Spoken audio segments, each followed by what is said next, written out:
Not many people are giving the Florida State Seminoles a chance against the Alabama Crimson Tide. Mike Norvell's team obviously had a very poor season in 2024, but under Tommy Castellanos, there is a lot of positive sentiment surrounding the Noles. I mean, the expectations are a lot lower than they were a year ago. They are a 13.5 point underdog at home at Doak Campbell Stadium. Now, there is a home field atmosphere that is crucial to this game. This thing we're at Alabama at Bryant-Denny Stadium, Saban Field would not be giving Florida State a chance whatsoever. But you have to take into consideration that there is a first-year starter for Ty Simpson. There was some negativity surrounding him, like why has he not won this competition as soon as a lot of people were saying that he should have. He's got Ryan WIlliams to throw the football to in a very good defense behind him. Now, the part of Alabama that is their strength and why I think that they have a very good chance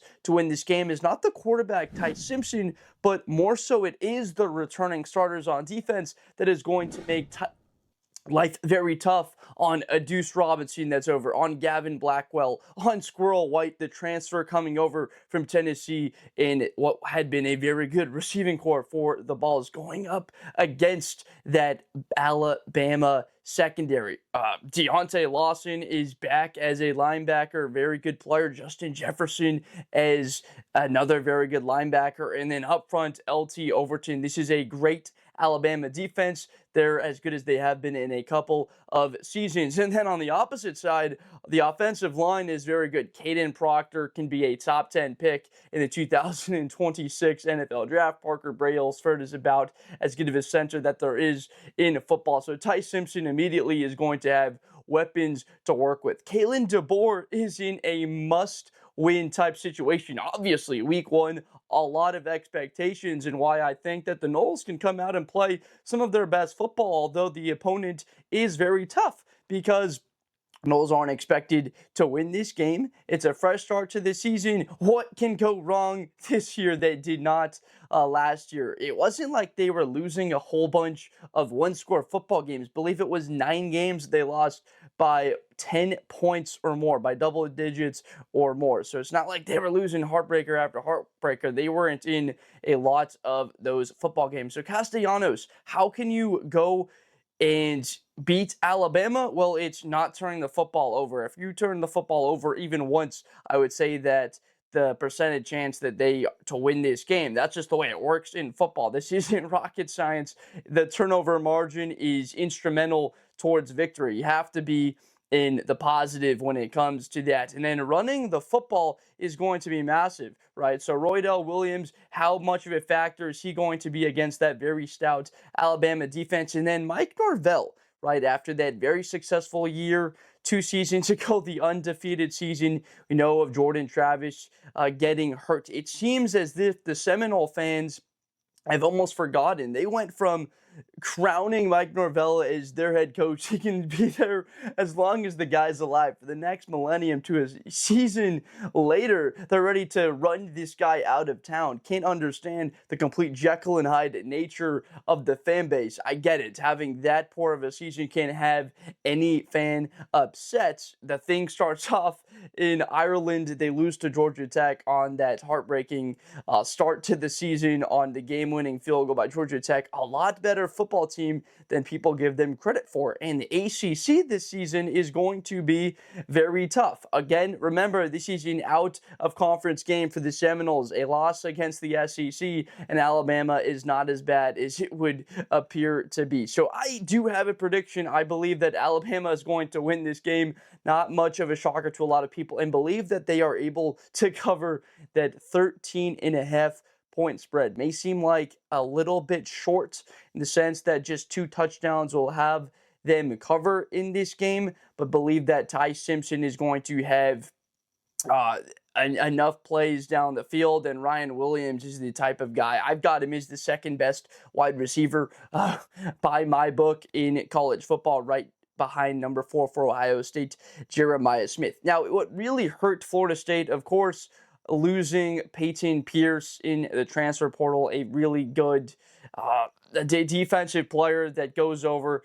to LSU. Obviously, that's going to hurt any team. Losing a star pass rusher, this team has been living in the transfer portal. And then when you live and die by the transfer portal, obviously you're going to hit some and you're going to miss on some. It appeared last year, obviously, with DJU coming in at quarterback, that they missed quite a bit. It did hurt, though. You lose a Keon Coleman, you lose a Johnny Wilson to the NFL, you lose Jared Verse, you lose Braden Fisk. All of these dynamic players on the defensive side of the ball and offense. Jordan Travis, of course, the dynamic ability, him being able to get first downs with his legs, be effective in the red zone, accurate passer, not turning the ball over, able to actually sustain drives more often than, of course, DJU did a season ago. But people were very, very harsh on him from the get-go and how the first game wound up. So Alabama, of course, they're going to try and run the football first. They're going to out-physical you. That's really the nature, and there's been a bad nature, a bad taste in a lot of the Bama fans' mouths ever since that loss to Texas 2 seasons ago, when Texas ran the clock out on them, ran the football down their throat to seal that game against the Crimson Tide. You can go back, of course, to that Michigan game in the college football playoff semifinal against Michigan. Michigan had that fourth down. They pick it up, but Michigan was able to be out physical them with Grant and Mason Graham in the middle of the field. They were able to out physical Alabama. So does Alabama have that sense this year? Does Damani Jackson come down in that secondary? Is he able to fit in gaps to be a run-fill player that can also be effective in stopping the run? I believe that he can. And Ty Simpson, a lot of coaches talk about in football, can you give us 4 to 5 off-script first downs a game? Usually that's going to be 2 with your legs, and then 1 where you're evading a sack, the other under pressure.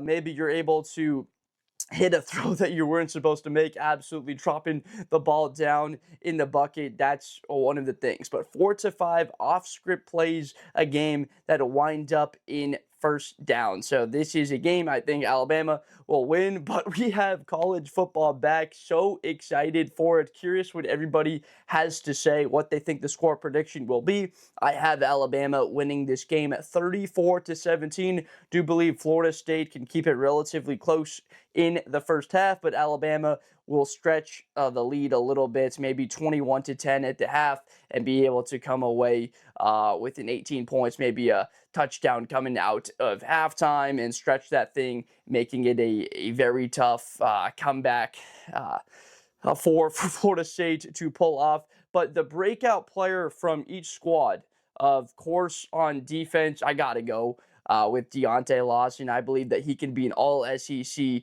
one of the best linebackers in college football, be up for the Butkus Award trophy. Think that he has all of the tools to be a first-round draft pick when it comes to it. And then Squirrel White as a wide receiver for Florida State. Loved him at Tennessee. Didn't get all the credit that maybe he deserved. Had a bit of struggles, obviously, working with Joe Milton in that offense. Nico Iamaleava didn't quite have the effect that he wanted to, the same way that maybe a Jalen Hyatt, maybe a Cedric Tillman had previously in that Vols offense. So thank you so much for watching. I appreciate you so much for sticking around. College football is back. We are so excited for it. Let me know down below what you think the score of this game will be, and I will see you guys next time. Thank you so much for watching. Best player in college football. That Georgia and Ohio State game, New Year's Eve, is going to be a classic. Josh Blunder. Hi, everybody. I'm Josh Blunder. To the 40, 35, 30, Espinosa to the 20.